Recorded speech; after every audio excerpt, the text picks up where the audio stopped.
अथ श्री दशरथ कृत शनि स्तोत्रः।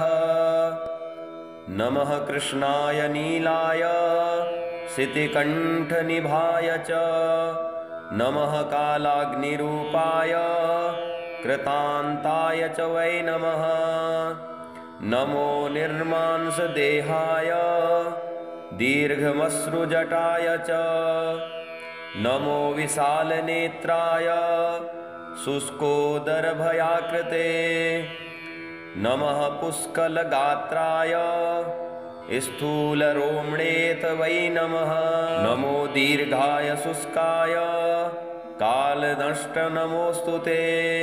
नमस्ते कोटराक्षाय दुर्नरीक्षाय वै नमः। नमो घोराय रौद्राय भीषणाय कपालिने नमस्ते सर्वभक्षाय बलिमुख नमोऽस्तु ते।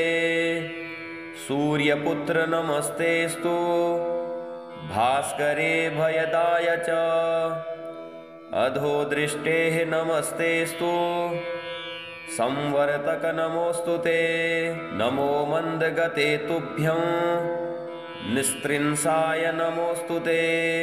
तपसा दग्धदेहाय नित्यं योगरताय च नमो नित्यं क्षुधार्ताय अतृप्ताय च वै नमः।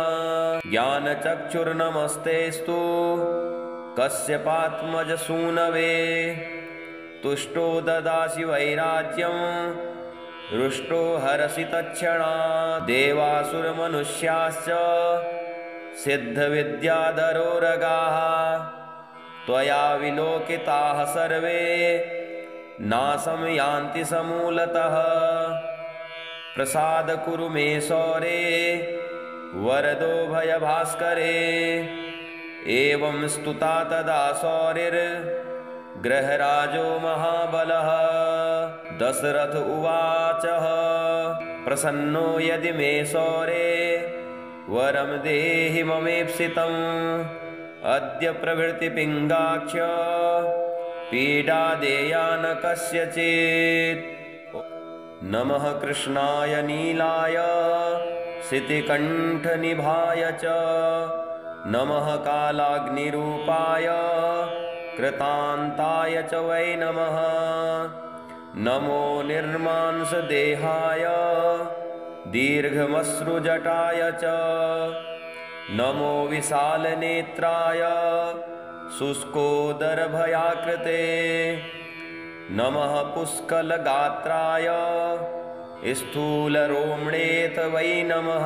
नमो दीर्घाय शुष्काय कालदंष्ट नमोऽस्तु ते। नमस्ते कोटराक्षाय दुर्नरीक्षाय वै नमः।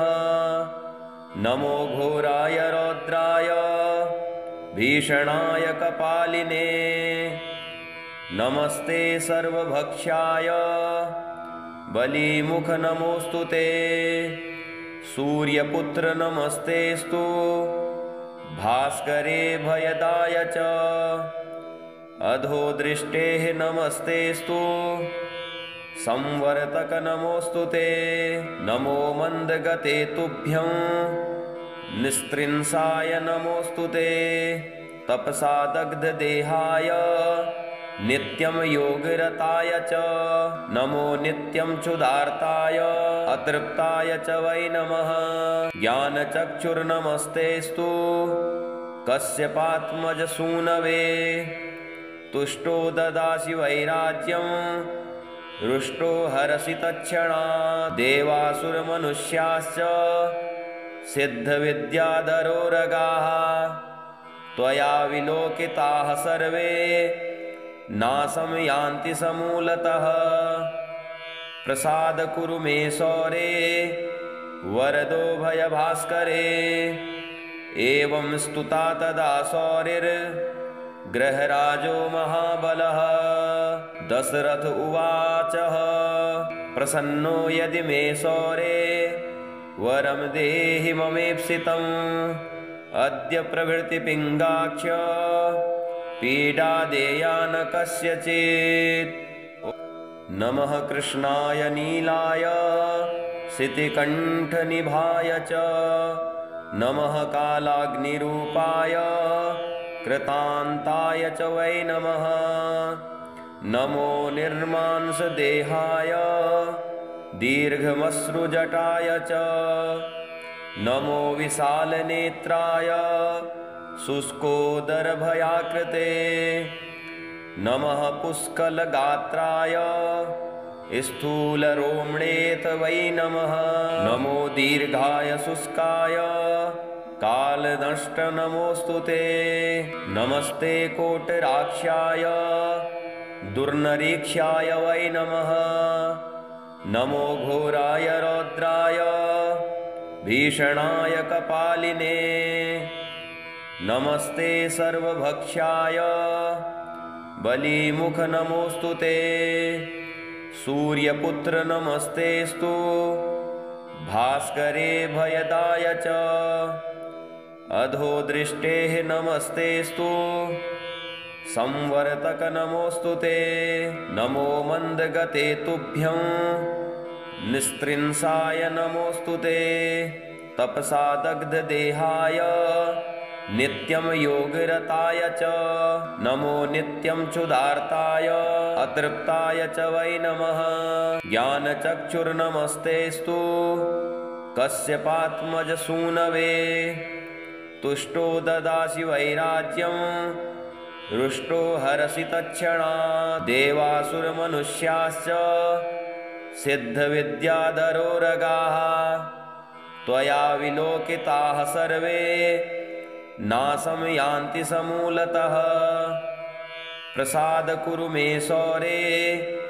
वरदो भयभास्करे एवं स्तुता तदा सौरिर्ग्रहराजो महाबलः दशरथ उवाच प्रसन्नो यदि मे सौरे वरं देहि ममेप्सितम् अद्य प्रभृति पिङ्गाक्ष पीडा देया न कस्यचित् नमः कृष्णाय नीलाय सितिकण्ठनिभाय च नमः कालाग्निरूपाय कृतान्ताय च वै नमः नमो निर्मांसदेहाय दीर्घमश्रुजटाय च नमो विशालनेत्राय शुष्कोदरभयाकृते नमः पुष्कलगात्राय स्थूलरोम्णेत वै नमः नमो दीर्घाय शुष्काय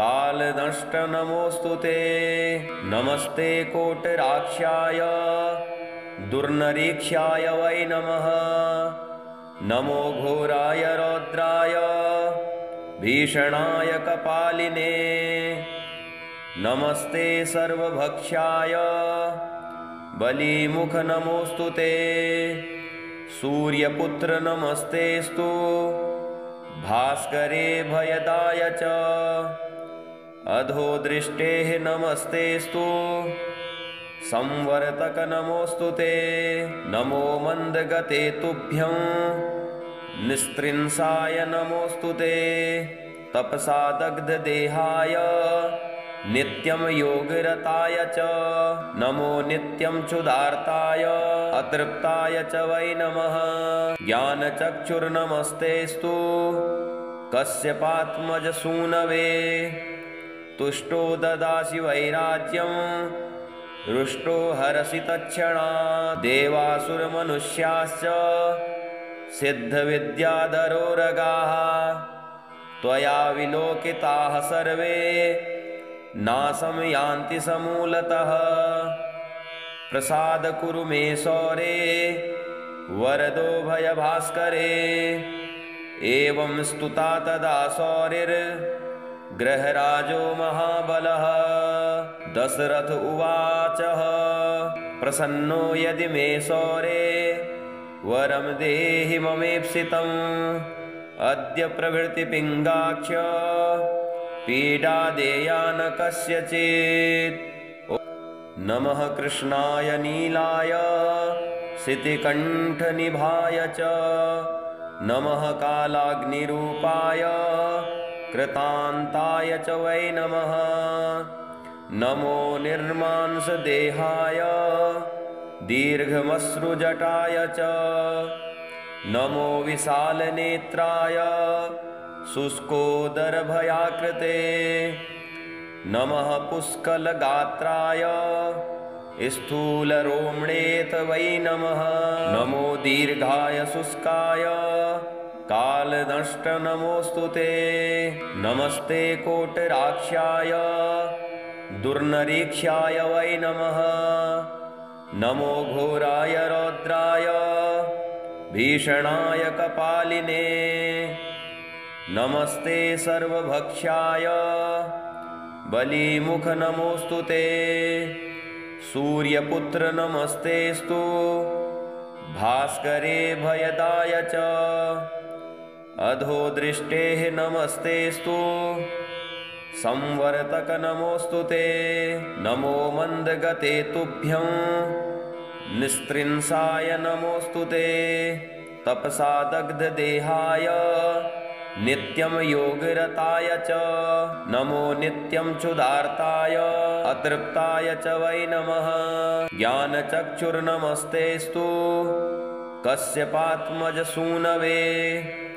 तुष्टो ददासि वैराज्यं रुष्टो हरसि तत्क्षणात्। देवासुरमनुष्याश्च सिद्धविद्याधरोरगाः त्वया विलोकिताः सर्वे नाशं यान्ति समूलतः। प्रसाद कुरु मे सौरे वरदो भयभास्करे। एवं स्तुता तदा सौरिर्ग्रहराजो महाबलः। दशरथ उवाच प्रसन्नो यदि मे सौरे वरं देहि ममेप्सितम्। अद्य प्रभृति पिङ्गाक्ष पीडा देया न कस्यचित्। ॐ शं शनिश्चराय नमः।